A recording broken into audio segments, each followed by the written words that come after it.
गुरुदेव,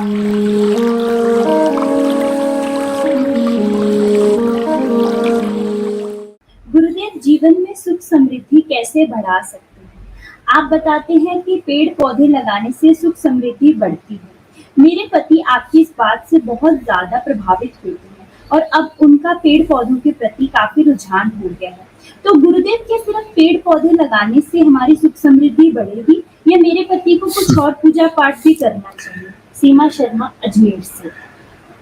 देखो क्या है, जो माता शाकुंभरी हैं, ये भगवान शिव हैं, ये भगवान गणेश हैं, जितने भी हमारे परमात्मिक ऊर्जाएं हैं और सभी की सबकी, मतलब चाहे उसमें इस्लाम हो, चाहे उसमें बुद्धिज्म हो, चाहे उसमें जैनिज्म हो, चाहे क्रिश्चियनिटी हो, जितने पथ है, चाहे यहूदी हो, चाहे जरथुस्त्री हो, चाहे वैदिक हो, चाहे सनातनी हो, वो प्राकृतिक तत्वों के साथ तो पूजा करते ही करते हैं।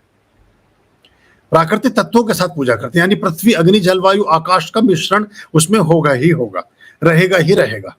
तो पृथ्वी, अग्नि, जलवायु, आकाश का सम्मिश्रण अगर हम पूजा पाठ में कर रहे हैं तो हमारे जीवन में भी वो फलीभूत होगा।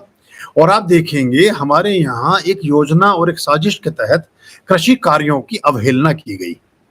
हमारे यहाँ जब हम आजादी से पूर्व हमारे यहाँ कृषि कार्य ज्यादा समुन्नत थे, अच्छे ढंग से बहुत चीजों का उत्पादन हम कर रहे थे, लेकिन पिछले 25, 40, 50 सालों में जैसे उसके तो ये पेस्टिसाइड्स के प्रयोग, यूरिया का प्रयोग, केमिकल्स के प्रयोग ने स्वास्थ्य को खराब किया, सब्जियां जल्दी खराब हुई तो उससे लागत ज्यादा हुई और प्रॉफिट कम हुआ, तो लोगों का ध्यान उस तरफ से बटना कम हुआ। दूसरा, उसमें थोड़ा सा रुचि, रस और ग्लैमर को घटाया गया और लोगों को कि ये तो देहाती हैं, ये तो गंवार हैं, ये तो गंवार मतलब जो गांव का रहने वाला, तो ये देश ही गांव प्रधान है, तो इस देश के तो 80 करोड़ लोग गंवार हैं। अगर गंवार मतलब ग्रामीण।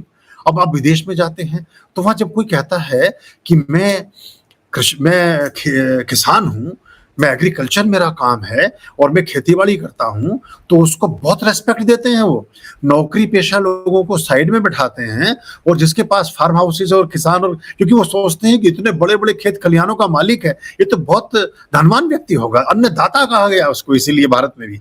लेकिन हमने उसकी महत्व को कम कर दिया, इसलिए हम कम समृद्ध हुए। किसान के घर में हमेशा हर चीज भरी रहती थी। जब अन्न ही भरा रहेगा तो मन भी भरा रहेगा। जो अन्न से रिक्त हैं वो मन से भी परे हैं। अनाज हमारी बहुत सारी चीजों की व्यवस्थाओं को ठीक करता है। किसान के घर में है, ताजे फल उसके बच्चे खा रहे हैं, ताजी फ्रूट्स उसके बच्चे खा रहे हैं, ताजा दही दूध, सारी चीजें तो घर का संचरण चल रहा है। तो पूरी ये जो किसानिक व्यवस्था थी ये हमारे जीवन का बहुत अच्छा अंग था।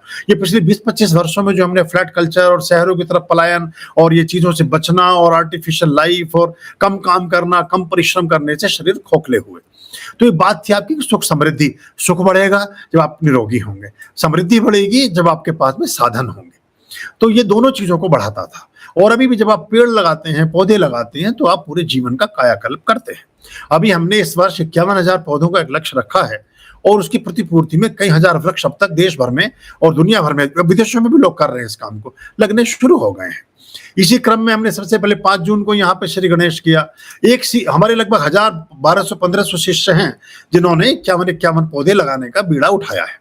और 51 पौधे रोहित वेदवान सबसे पहले लेकर के गंगोत्री पहुंचे। उनमें बेलपत्र था, उनमें रुद्राक्ष था, उसमें कपूर था, उनमें कई सारे पौधे थे और हम सब साथियों ने हमारे वहां वो दिए हैं। हम रास्ते भर हमने काशी विश्वनाथ में भी पौधे भेंट किए, हमने गंगोत्री में भी पौधे लगाए।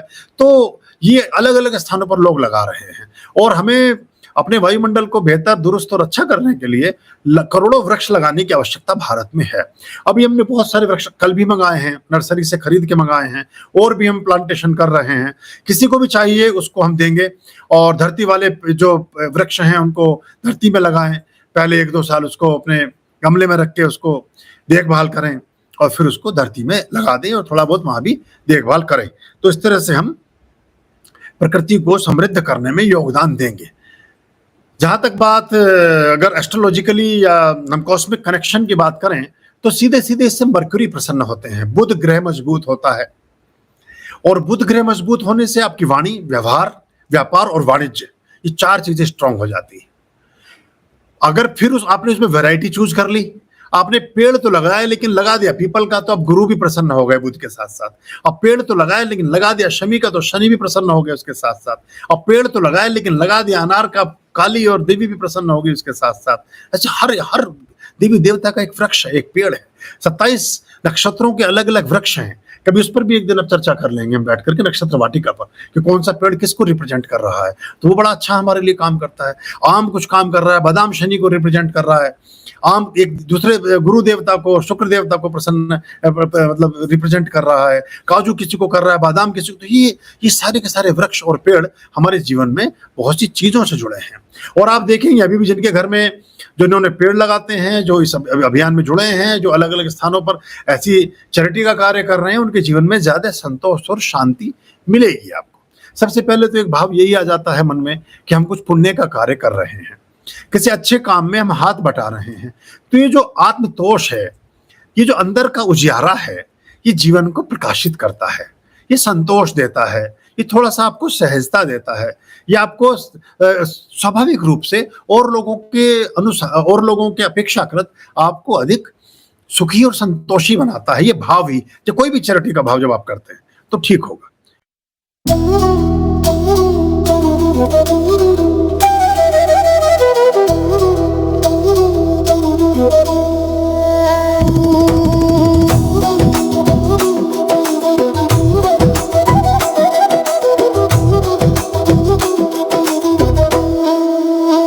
वो है समय से परे, हारे शीशों का दुख हरे, जो दे प्रेरणा शब्दों से पुष्प झड़े,